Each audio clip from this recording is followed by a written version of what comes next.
The trade here in the U.S. down across the board. That can't be surprising. Alibaba included. U.S. tech companies. You're looking at an Apple chart.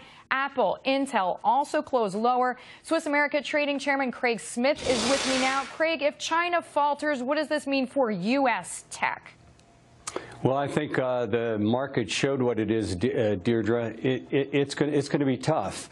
And I think when you're looking at a company like Apple, where 27% of their global sales come from China, and for the first time this year we sold more phones in China than they did in the Americas, I think they have to figure out how they're going to take this currency difference and either take it off their bottom line or increase prices. One way or another, it's going to slow sales. And to your point, Craig, oh, sorry, I didn't mean to cut you off, but we know Foxconn is obviously based in China. That's the company that manufactures most of the iPhones.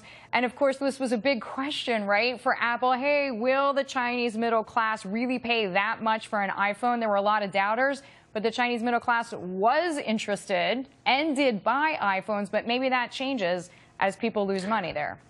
Well, it may, but you also have a Huawei there. You have Xiaoqi there that are both Chinese smartphone manufacturers who buy chips from Intel.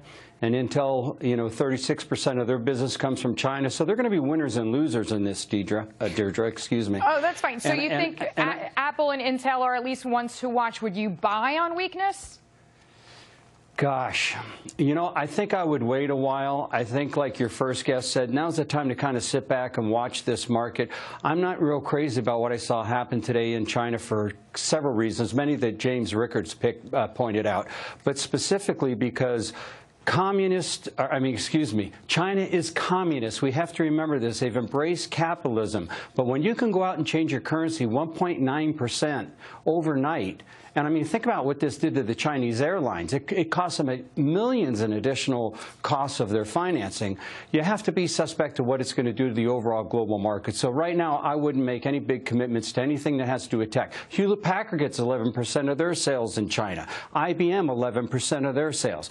The winners will be Lenovo and companies that manufacture over there, but I think the rest of the companies in America are going to take a little hit. And even moving beyond tech, we know Yum Brands, the fast food chain, Johnson & Johnson, a lot of large American conglomerates are there. Craig Smith, we thank you so much. Chairman of Swiss America Trading Corporation. Well, China's evaluation